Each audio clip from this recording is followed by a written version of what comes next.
Le territoire n'était pas assez important pour être sur une proposition uniquement nord-américaine, puisque c'était un peu l'objet du festival.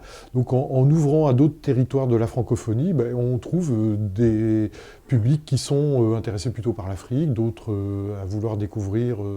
Ben, on a eu une présence de l'océan Indien avec Daniel Waro l'an passé, et Moous, voilà. Donc il y a comme ça un public qui voyage, et qui vient plutôt sur les soirées africaines, d'autres qui viendront plutôt sur les soirées québécoises, ce qui nous permet d'avoir comment dire, une participation du public plus constante et plus importante. J'ai déjà des propositions pour l'an prochain.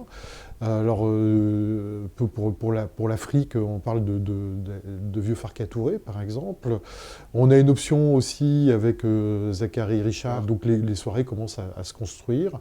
Toujours dans cette idée d'une francophonie, pas nécessairement de langue, puisqu'on est un lieu qui accueillons la chanson française tout au long de l'année. Donc la francophonie, on va nous le voir de son côté plutôt territoire.